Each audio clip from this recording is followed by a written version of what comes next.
Doctor, veamos cómo se nos da este paseo. Es el primero que hacemos. Y mire por dónde, que va a ser aquí, frente al mar, en donde llevo viviendo ya 4 años. 4 años. Hendaya es una ciudad pequeñita o un pueblo grande. Y bueno, tiene 3 partes bastante bien diferenciadas.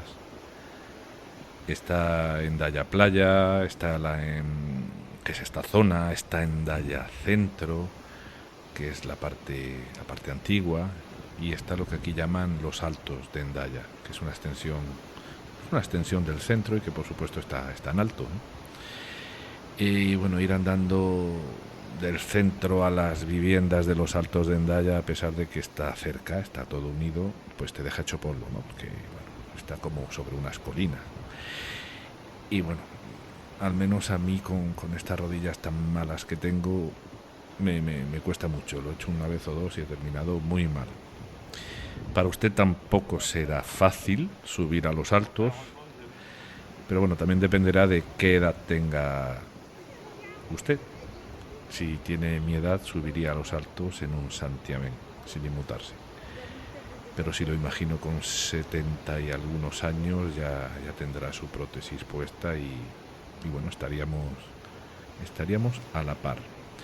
Me apetece de momento considerar que usted tiene mi edad, ¿no? Y de alguna manera estaríamos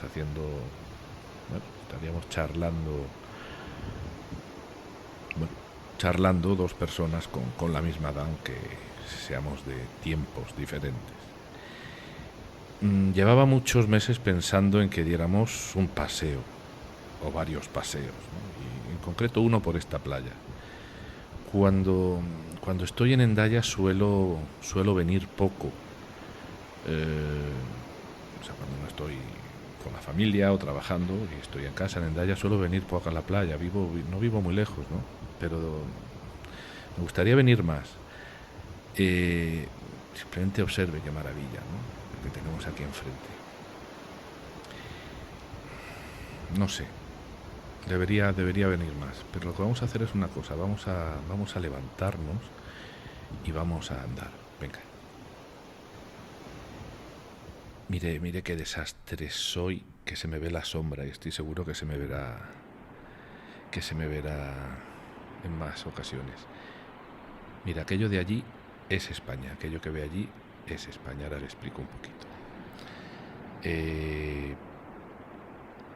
Por cierto, estas casas que ve aquí a la derecha son preciosas, son típicas de aquí de la zona, y no creo que hoy nos dé tiempo a pasear por todo el paseo. El paseo hacia atrás hay lo mismo más que lo que tenemos hacia adelante, pero quizá lo hagamos en otra ocasión. Si fuésemos hacia atrás, aquí por donde le he señalado, pues llegaríamos al final del paseo y de alguna manera sería el final de Francia también, ¿no? Pues porque nos encontraríamos con la desembocadura del río Bidasoa y frente a la ciudad hacia el otro lado tendríamos la ciudad de Hondarribia, ¿no?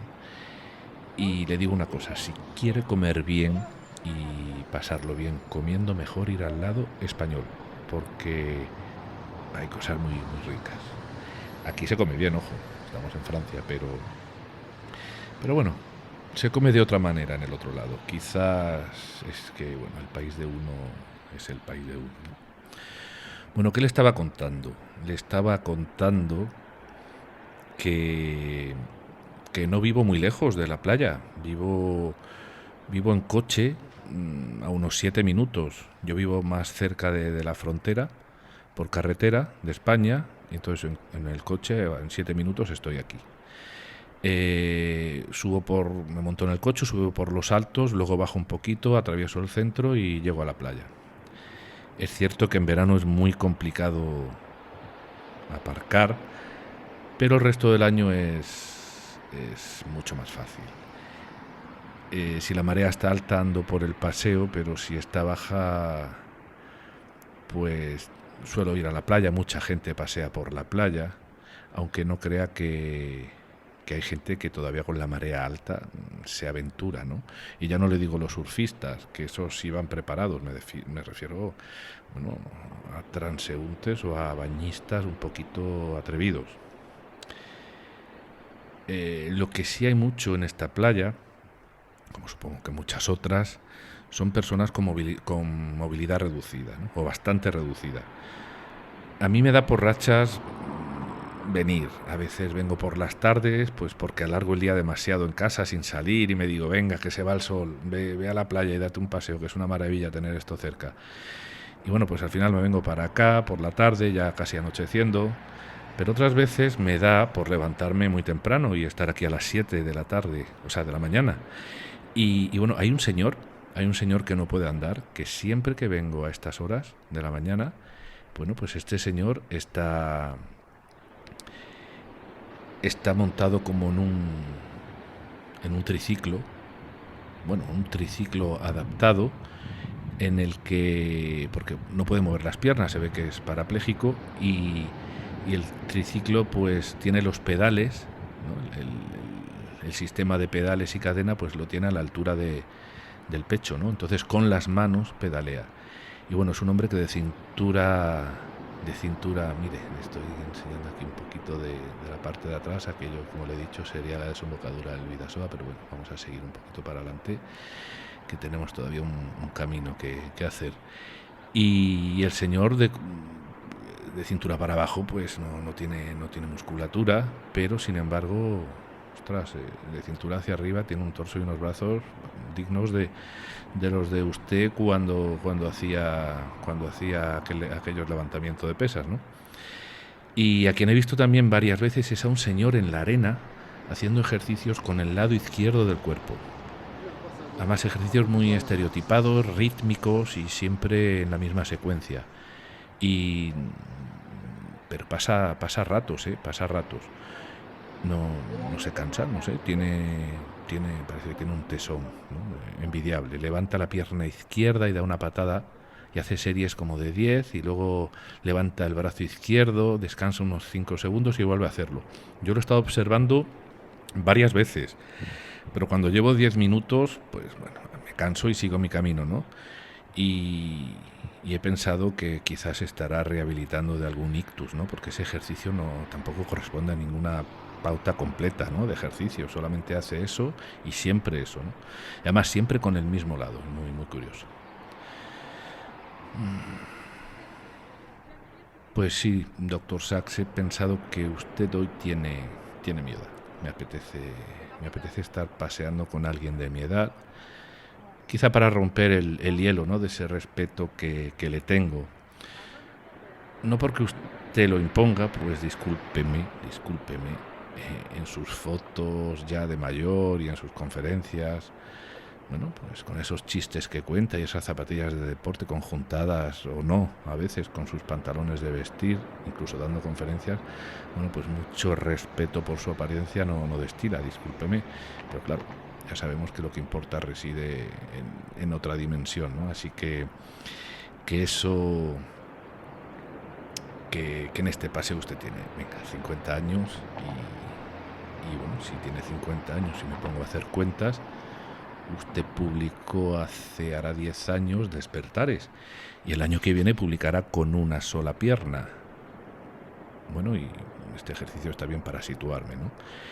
Ya está, por supuesto, instalado en Nueva York y después de terminar sus estudios, ¿no? Y su especialidad, y de estar muy tocado por las drogas y de estar con el corazón roto, etcétera, etcétera. Pero bueno, no le quiero hablar de su vida en este paseo. Para eso tenemos los episodios de este podcast. Además, en el siguiente episodio vamos a retomar una vez más una serie de capítulos de su biografía y por supuesto vamos a retomar desde donde nos quedamos, ¿no? Hace ya unos meses, recién llegado usted a Nueva York. A mí lo que me gustaría contarle, pues son muchas cosas en estos paseos, en este y en otros que hagamos, ¿no? Cosas sueltas que igual no procede contarlas en los episodios que son más formales, ¿no? Me gustaría compartirle muchas dudas. que este paseo en concreto, pues, y los que vengan, ¿no? Pues para mí sea como una terapia y que me ayude a recolocarme en este proyecto de podcast, ¿no? Que tanto disfruto. Pero tengo dudas y tengo temas que me da algo de miedo afrontar por su dificultad, libros que me da respeto abordar también. También quisiera que estas charlas, bueno, en estas charlas recoger flecos que no he podido abordar en episodios anteriores, digamos que pueda ser una mezcla de muchas cosas, ¿no? Que se me vayan ocurriendo. El otro día me hice en la cabeza una lista y no la tengo apuntada, pero espero acordarme al menos de los temitas que quería comentarle aquí. Así que ármese de paciencia, se lo pido por favor, y disfrutemos de este paseo. Mire que casas de vez en cuando echamos un vistacito a la derecha, las típicas casas de esta zona, de la zona vasca. En la zona española son muy parecidas también. Hay diferencias, pero se parecen mucho. Y bueno, como le he dicho antes, ¿no? Que en el otro lado, ahí atrás, donde le he señalado, bueno, pues está, pues acaba Francia y empieza España por el lado, evidentemente, por el lado vasco, y que da mucho gusto que uno estando tan cerca de su país, que pueda ir a comer, ¿no? Y a darse un paseo. No sé hasta dónde y en qué aspectos usted echa de menos a su Inglaterra, ¿no? Natal. No creo que sea en lo que respecta a sentirse libre, aunque es cierto que ahora ya puede, creo, sentir la misma libertad que siente en Estados Unidos, ¿no? Pero es cierto que cuando usted dejó Inglaterra no era así. Pero estoy seguro que echará de menos a su familia, por supuesto, a su casa, a la biblioteca de su padre, y quizás algo de la atmósfera de su país, de la atmósfera inglesa, ¿no? esa que es tan bonita, bueno, a mí me parece muy romántica. Eso que es intangible, ¿no? Y que también le podemos llamar cultura. Y por supuesto los paisajes, ¿no? Mi familia está en el sur de España y estar aquí a pocos metros de mi país es estar casi en mi país, pero por otro lado es estar muy lejos todavía de lo que más me importa, ¿no? Que es mi familia. Y usted sabe muy bien lo que es tener la familia muy, muy lejos. Y vamos a añadir a esta ecuación, ¿no? a su hermano Michael, ¿no?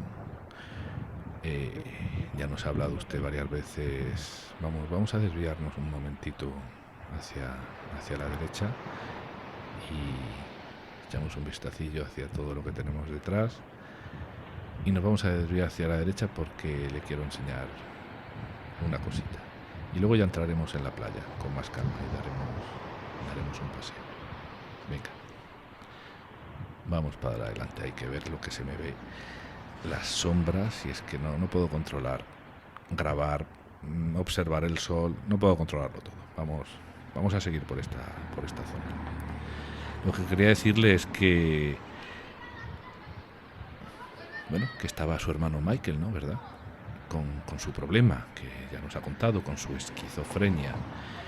Y bueno, y cómo afectaba su enfermedad a la familia, ¿no? Por muy médicos que sean sus padres, no hay preparación posible que te haga enfrentarte a una enfermedad mental en el seno familiar. Es muy duro, muy duro. En todo caso, lo que te puede ayudar a enfrentarte, pues sería una suma de cosas, ¿no? La paciencia, el conocimiento de lo que ocurre, la descarga de la culpa, la compasión. Es muy duro estar lejos y no poder ayudar. Y estar cerca y a veces no poder hacer demasiado para librar del sufrimiento familiar, sobre todo cuando el sufrimiento es un sufrimiento instalado proveniente de un problema mental, ¿no? Las cosas han cambiado mucho, pero quizá no todo lo que nos gustaría, ¿no? Hoy en día, pues con las enfermedades mentales o con los trastornos o con otro tipo de trastornos, ¿no? Fíjese con lo que ocurrió, por ejemplo, con la epilepsia, ¿no? Pero vamos a hacer una cosa, vamos a parar. Le comento. Este desvío que hemos hecho, y era lo que yo quería hacer, es porque quería enseñarle simplemente esta entrada. Este es el Hospital Público Marino de Hendaya. Fíjese en qué lugar está situado. Ve ahí el simbolito, ese simbolito ahí a la derecha.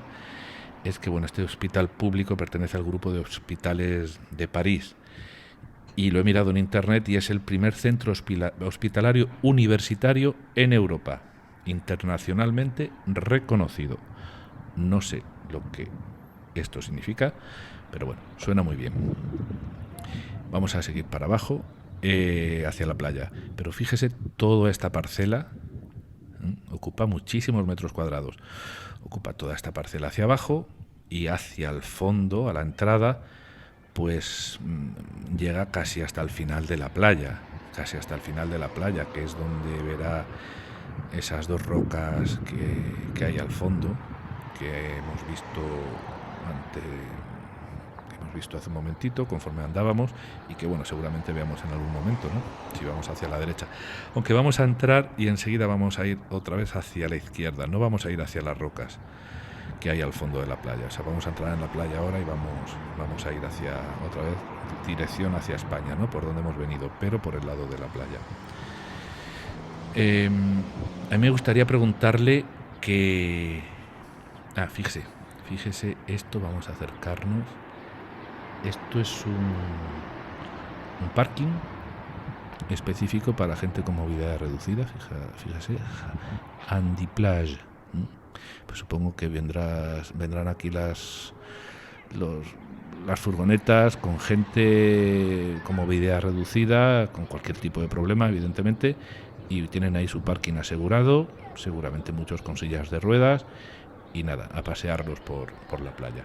Y yo quisiera preguntarle, ¿qué piensa usted acerca de pasear cerca de la playa para el tratamiento de enfermedades neurológicas? Yo me lo he pensado muchas veces, ¿no? Usted ha dicho siempre que parte de la terapia que usaba para sus pacientes, bueno, era llevarlos a parques, sobre todo en Nueva York, a parques para pasearlos, y que, bueno, usted decía que allí se calmaban y parecían regresar luego al hospital. ¿Ve aquellas dos rocas del fondo? Bueno, pues esas son las dos gemelas. Y bueno, pues todo ese lateral hacia la derecha, pues hasta ahí llega el hospital. Pero vamos a ir, como ya le he dicho, hacia la izquierda y vamos a observar esta maravillosa playa. Lo que quería preguntarle es eso, que ¿qué le parece? Porque yo he pensado que bueno, que sí, que usted llevaba a los parques a sus pacientes y al regresar pues se calmaban y bueno, de alguna manera pues formaba parte del acto curativo, ¿no? Yo me pregunto si esto se debe solamente a una salida, o sea, el hecho de salir, o cree que influye el rodearse de árboles, pájaros y sonidos, ¿no? Porque supongo que es lo que hay en esos parques, ¿no?, a los que usted llevaba a la gente. Se lo digo porque sacar a pacientes a la playa, una playa desierta o a un gran descampado, o imagínase incluso estar en un lugar desértico, no estoy seguro, pero ¿usted cree que ese contexto sería también reparador? Es decir, la playa desierta, un desierto que tienen toda esa paz del mundo, ¿no cree usted que esas inmensidades no provocarían cierta angustia según qué problemas neurológicos? No lo sé. Yo me hago esta pregunta. Ya sé que no me puede contestar, pero yo se la lanzo. ¿Y en qué estábamos antes de...? Ya me he perdido, ya se me ha olvidado. Estábamos en algo antes de hablarle del hospital, antes de llegar al hospital y enseñárselo. Fíjese qué playa. Evidentemente la marea está baja, pero es una maravilla de playa. Es una maravilla, es una preciosidad. Sí. Estábamos hablando de lo que habían cambiado, de lo que ha cambiado el tema de la enfermedad mental, no tanto como quisiéramos, y quería hablarle de lo que ocurrió con la epilepsia, ¿no? el camino que recorrió hasta el día de hoy, ¿no? En donde sigue contando con cierto estigma, o con mucho, ¿no? Dependiendo del país y de la cultura. Fíjese, ya en el siglo IV antes de Cristo le llamaban la enfermedad sagrada, ¿no? Y fue Hipócrates el primero en considerar que su origen estaba en el cerebro y no en los castigos de las deidades de la época. Y lo que se fue aprendiendo de la epilepsia y se fue avanzando retrocedió al llegar a la Edad Media, en donde se le asoció con creencias demoníacas. Fíjese, 11 siglos más tarde de Hipócrates, en la Edad Media se le dio a la esquizofrenia el término lunaticus, algo que perpetuó en el Renacimiento, o sea, que duró hasta el Renacimiento, hasta que en el siglo XVIII, en el siglo de las luces, pues se pasó al Renacimiento, luego llegó el siglo XVIII, el siglo de las luces, y la enfermedad fue perdiendo pues ese tinte demoníaco, ¿no? Y empezaron a usarse pues términos como telele o tembleque, que siguen existiendo hasta nuestros días. Pero es que hasta no hace mucho, en el XIX, el moralismo lo asoció, ¿no? A la epilepsia, lo asoció con la masturbación. Y ya en el siglo XX, o sea, hace nada, el siglo en el que usted y yo hemos nacido, se aplicaron tratamientos supuestamente epilépticos, pues como la castración, tanto masculina como femenina. Y bueno, pues ya sabe usted lo que escribió Cale en 1997 sobre el conocimiento de la epilepsia, ¿no? Él escribió: 4.000 años de ignorancia, superstición y estigma, seguidos por otros 100 años de conocimiento, superstición y estigma, ¿no? Bueno, pues algo, por ejemplo, con el TDAH también, ¿no? A principios del siglo XX, el pediatra, ¿quién era? Steele, ¿no? Georgo Steele, fue el primero en sistematizar las características del trastorno del TDAH, ¿no? El trastorno de impulsividad, pues lo denominó déficit del control moral, ¿no? Ya introdujo la palabra moral. Pero bueno, doctor, a usted le dio tiempo a muchas cosas, a hacer en su trabajo, pero yo aún no he abordado en el podcast ninguna problemática o ningún problema neurológico relacionado con niños. Todo han sido casos o ejemplos en personas adultas o muy mayores. Y bueno, yo pregunto, ¿es que no dio con niños en su trabajo? No nos diga nada, ¿eh? No nos avance nada, vamos a dejarlo ahí, pero yo hago esta pregunta porque me parece curiosa. Igual nos encontramos más adelante con algún caso infantil, ya veremos. Es cierto que no nos sobran enfermedades, ni nos sobran déficits, ni problemas neurológicos relacionados con el desarrollo del niño. No nos sobran. Y es que conforme más complejo es un órgano, más maravilloso es, y más vulnerable también. La neuropsicología, como usted bien sabe, al contrario que la neurociencia, estudia el cerebro humano desde su déficit, con su desajuste, ¿no? Y la neurociencia lo hace desde su estado de funcionamiento normal. Aquí está la diferencia. Y aquí se me agolpan muchas cosas que quisiera comentarle, ¿no? Quisiera tener tiempo de hablarle del padre de la neuropsicología una vez más, de Luria, pero desde otra perspectiva, al que usted nunca conoció, pero con quien tuvo una relación epistolar. Y también quisiera hablarle algo de neuropsicología infantil. Y voy a intentar poner un poco de orden. Creo que voy a empezar por esto último. A ver, yo aquí divirtiéndome con la cámara, haciéndole zoom, haciéndole grandes planos, se me ve la sombra, no pasa nada, usted me perdona, y los que vean esto que también me perdonen. Bueno, con respecto a la neuropsicología infantil, ¿no? Habría que especificar que hay dos grandes grupos en los problemas neurológicos en los niños: los adquiridos y los del neurodesarrollo. Entre los adquiridos estaríamos hablando de personas, niños con un funcionamiento, podría ser personas mayores también, pero con un funcionamiento normativo, normal del cerebro, y en un momento dado pues empiezan a tener problemas, y ese momento dado pues puede ser un traumatismo, puede ser causado un golpe, un accidente cardiovascular, es decir, un ictus, aunque esto sería raro en un niño, más normal en personas mayores. y también pues por algún tipo de infección cerebral o el cáncer. Ahí existe el cáncer infantil en el cerebro, evidentemente. Y bueno, en personas mayores hablaríamos también de las enfermedades neurodegenerativas, ¿no? O sea, grosso modo, los problemas neurológicos adquiridos vendrían de esas causas. Pero luego están los problemas neurológicos relacionados con el desarrollo del niño, ¿no? Y hablamos del desarrollo prenatal, el perinatal, o sea, poquito antes y poquito después de nacer, y en el desarrollo ya temprano, ¿no? Los primeros meses del niño. Y aquí, doctor, me quiero parar un poco porque creo que es importante hacer esta clasificación que estamos haciendo en esta estupenda playa y en este maravilloso paseo. Estupenda playa como lo son casi todas, siempre y cuando estén limpias y no estén atestadas de gente, ¿no? Como es el caso nuestro aquí ahora. Vamos a ver, doctor, escuche la lista de posibles problemas neuropsicológicos del desarrollo. Daño cerebral temprano, la prematuridad, las cardiopatías congénitas, las parálisis cerebrales, o algo tan poco conocido, pero que es común dentro de los trastornos estructurales del sistema nervioso, que es la agenesia del cuerpo calloso, que se da además en una frecuencia de entre unos 5 o 6 niños de cada 1000, ¿no? Nacen sin cuerpo calloso o con solamente una parte del cuerpo calloso, cuando el cuerpo calloso es esa autopista de información de axones, ¿no?, neuronales, que es la más importante, que conecta los dos hemisferios cerebrales. Es increíble. Y bueno, enfermedades del desarrollo hay muchas más, pero no les voy a decir todas porque, entre otras cosas, usted las conoce muy bien. Pero bueno, las relacionadas con los cromosomas, las de la familia del espectro autista, en fin, demasiadas. Y me gustaría ver en algún episodio cómo ha abordado alguna de estas condiciones en un niño pequeño. Me gustaría verlo.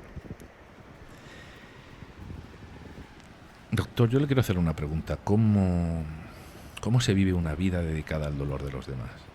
Además, a unas enfermedades con pronósticos siempre limitados, en donde el margen de mejora es muchas veces escaso, ¿no? Enfermedades en donde muchas veces solo cabe acompañar a la persona y animarle a que siga otra vía, otra forma de vida, ¿no? A que se apoye en sus puntos todavía fuertes para no desgastarse tanto en ese intento de querer recuperarse, ¿no?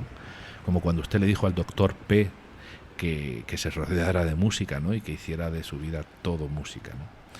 Y esta no es una receta extrapolable, ¿no?, porque esa solamente le servía a él. ¿Cómo se encuentra una salida medio decente, medio salvadora para todos y cada uno de los demás? Cuando las funciones superiores están mermadas en uno, ¿con qué, no sé cómo decírselo, con qué inteligencia, ¿no?, con qué inteligencia uno puede, no sé, uno puede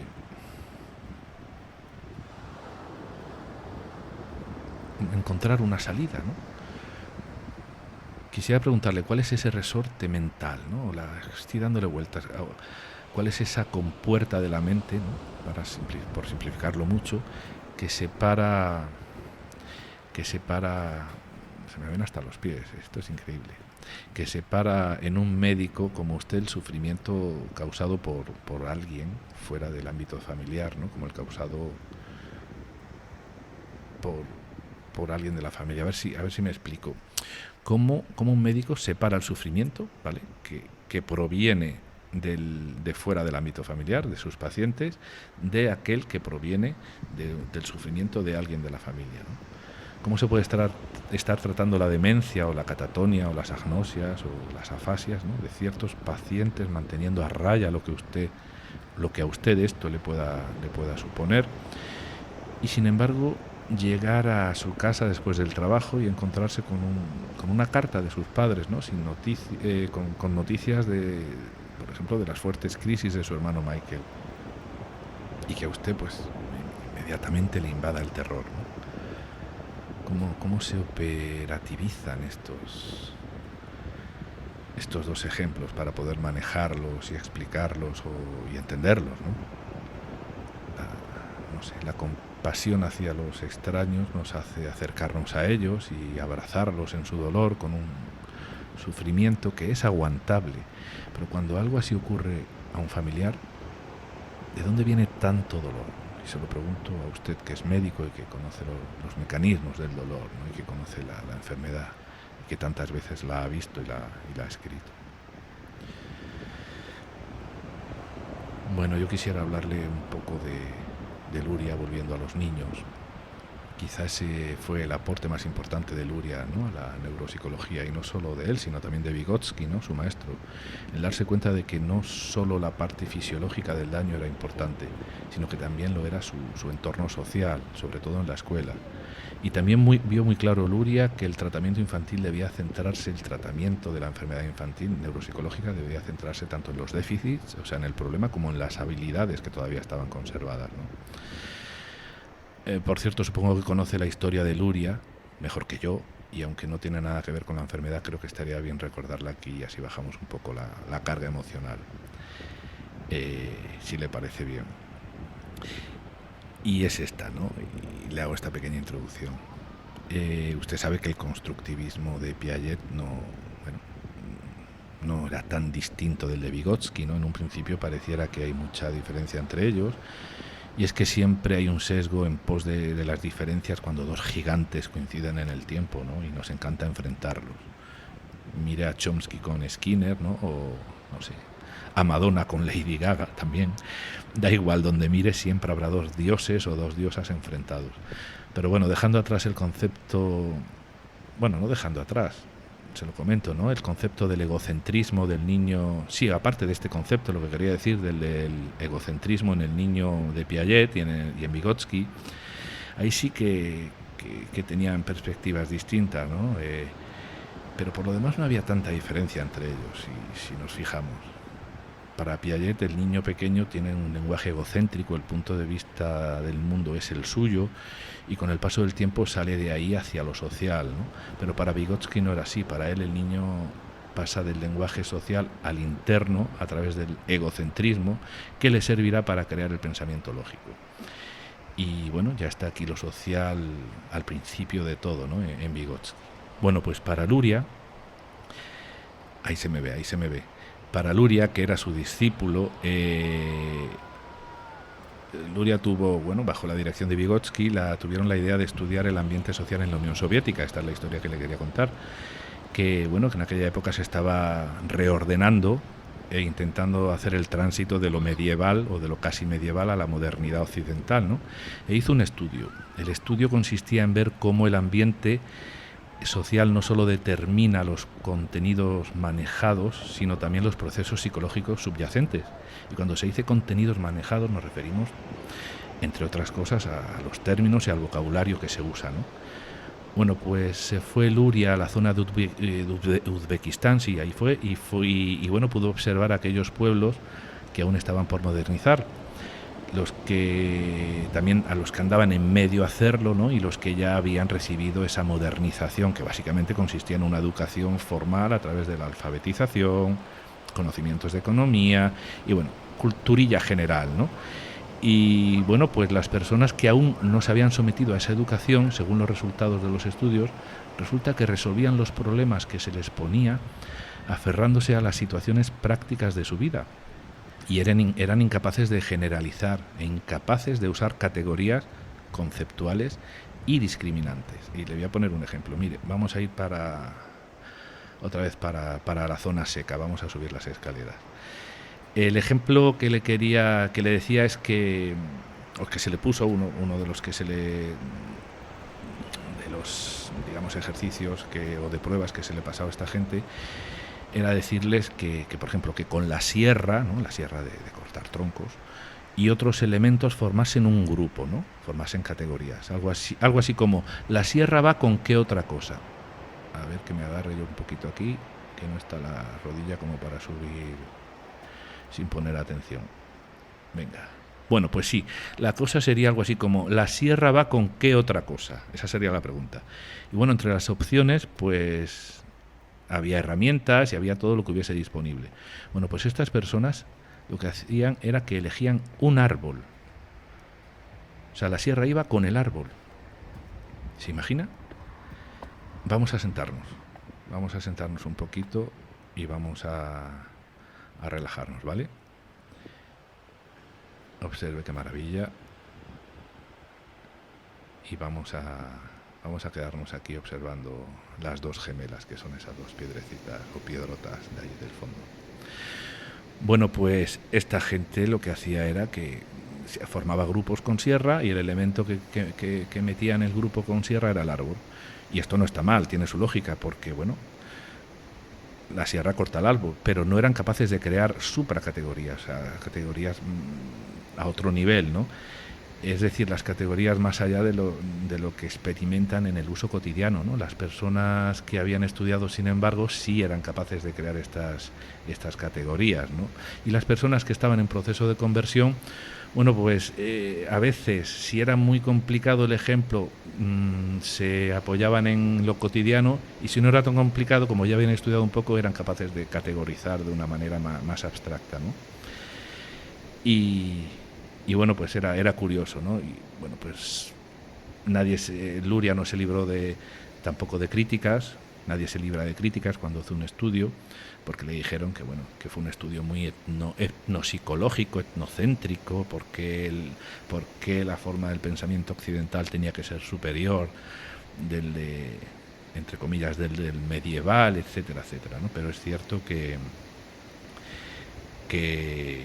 bueno, que nadie se libra de esas críticas, y usted mismo, doctor Sachs, pues tampoco se libró de las suyas, ¿no? Cuando publicó sus primeros libros y no hubo nadie o muy poca gente dentro de su comunidad científica para apoyarlo, aunque Luria sí lo apoyó, ¿no?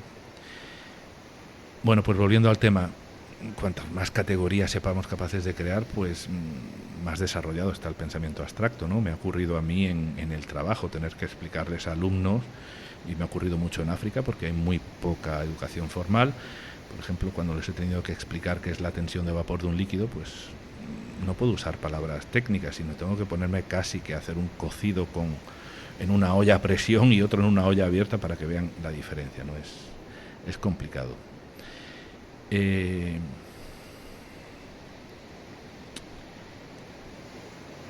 Hay temas de los que ha escrito y quería comentarle esto, a los que le tengo muchas ganas de hincarle el diente, pero por un lado no me atrevo, y por otro, para atreverme, dedicarles mucho tiempo, pues al final lo voy dejando de lado, ¿no? Y no es que falten temas por tratar con los que yo me sienta cómodo, pero me gustaría entrar en todos sus libros, ¿no? Y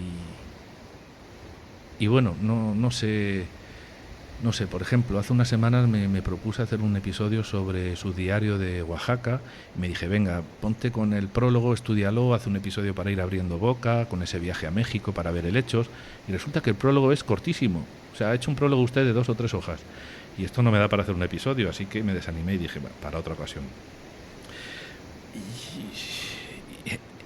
¿Y cómo le hinco yo el diente a este libro, a esos helechos? No tengo ni idea de helechos. En fin, también me ocurre con algún otro libro. Como dije alguna vez, en algún momento del principio del podcast, he leído casi todos sus libros. Los únicos que no he terminado ha sido el diario de Oaxaca, que lo he visto lo he leído por trocitos, Migraña por trocitos, y luego, ¿cuál era el otro libro? Creo que eran Los ojos de la mente, que no lo he encontrado en español, en castellano, y lo tengo en inglés, y también he leído cosas sueltas. No tengo tiempo para entrar ahí ahora mismo. Más adelante espero poder hacerlo. Necesito tiempo, doctor Sachs. Bueno, pues aquí estamos sentados en la playa, y mire qué mar. Como le he dicho antes, esas dos rocas, ¿no? Las dos gemelas, el símbolo, ¿no? Para mí el símbolo por excelencia de Hendaya. Usted hoy tiene la misma edad que yo, y se ha paseado sin ningún problema, pero por eso no he querido sacarle el tema del dolor crónico, pero yo he tenido mis dificultades y ahora voy a tener que hacer unos estiramientos si quiero evitar el dolor. Por cierto, sabe, y vamos a terminar ya, ¿sabe a dónde le voy a llevar en el próximo paseo que hagamos? Lo voy a llevar a París. un poquito por toda la ciudad, pero en especial a un lugar que le va a gustar mucho. Cuídese mucho, doctor, que nos hace mucha falta.